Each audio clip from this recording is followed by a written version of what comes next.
Ladies and gentlemen, welcome once again to Ibrahim Traoré's era. Today we stand in the heart of a storm, and that storm is from Burkina Faso. This week Captain Ibrahim Traoré, the young officer who rose from the ranks of the barracks to claim the highest seat of his nation, has done what most leaders in this modern age fear to do.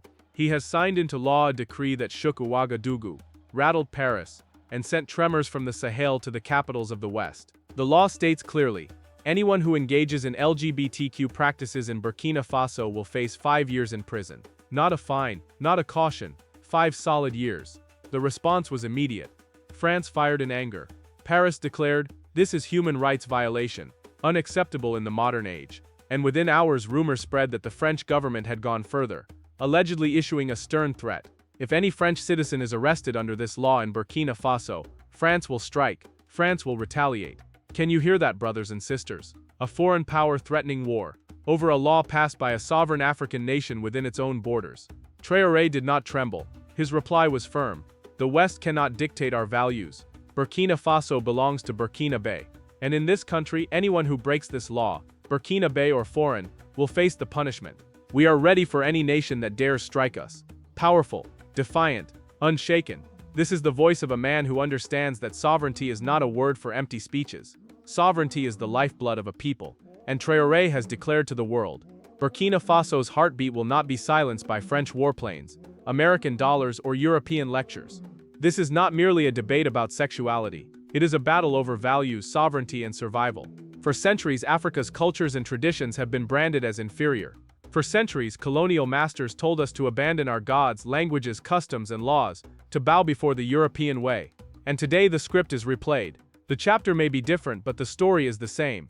This time it is not about religion, not about trade, not even about slavery. It is about identity.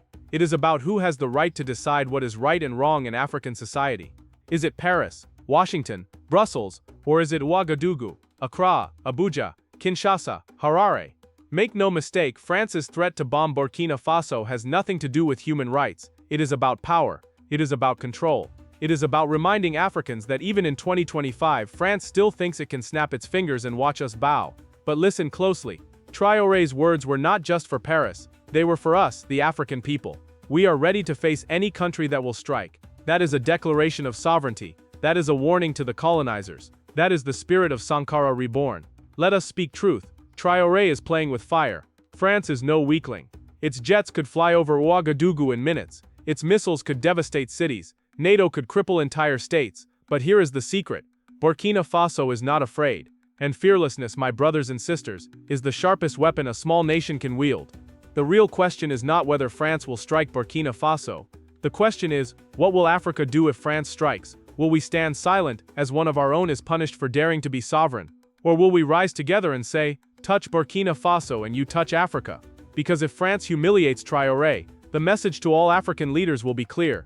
Yes, you can govern, but only under Western approval. France kept its soldiers on African soil.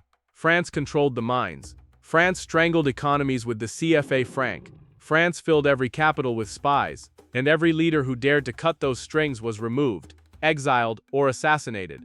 This is not conspiracy. This is our blood-written history. So when Captain Ibrahim Traoré declares, Burkina Faso will decide for Burkina Faso, he is not just signing a law, he is cutting one of those colonial strings. And Paris cannot forgive that.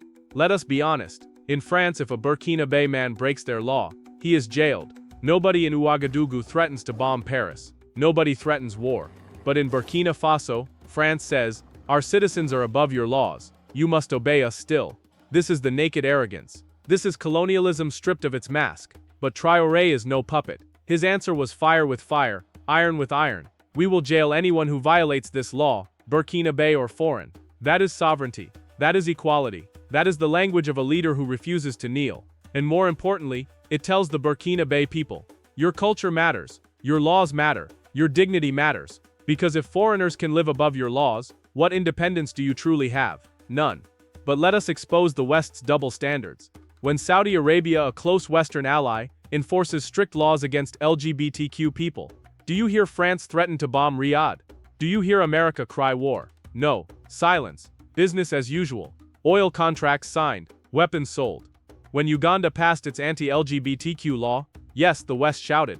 But did they fuel jets? Did they load missiles? No. So why treat Burkina Faso differently? Because Burkina Faso is small. Because Burkina Faso is vulnerable. Because Burkina Faso dared to defy France at the very moment Paris is losing its grip on Africa. France has been chased from Mali, embarrassed in Niger, expelled from Burkina Faso once already when Traore threw out French troops. France is like an old lion, its teeth gone but still roaring, and Burkina Faso, though small, is the stick poking that lion's ribs. That is why Paris rages. That is why the threats are loud. If France dares strike Burkina Faso, it won't just be about one law. It will be about Africa's right to govern itself.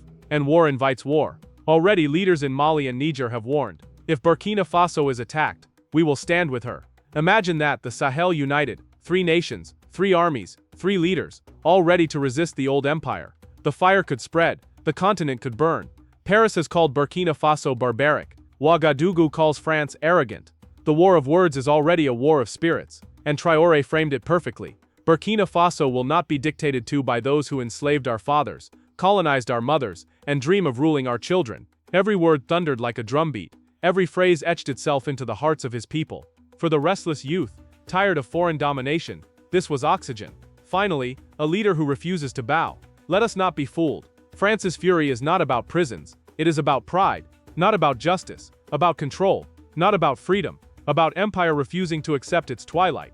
Burkina Faso is small, landlocked, poor, yet bold enough to say, we will choose our own destiny. And here lies the lesson for Africa.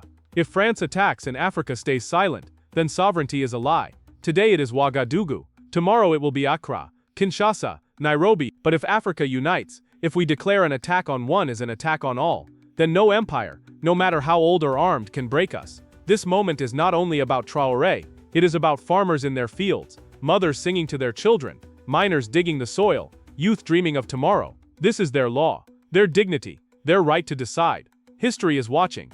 The ancestors are listening. The future is waiting. And let it be known, sovereignty is never given. It is seized. It is defended. It is lived. Burkina Faso has drawn the line. Now Africa must choose. Will we cross it together, or will we watch another lion fall alone? Because this fight is bigger than France versus Burkina Faso. It is colonial arrogance versus African destiny.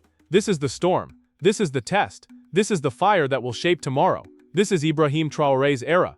Like, share, and subscribe, because the revolution is alive.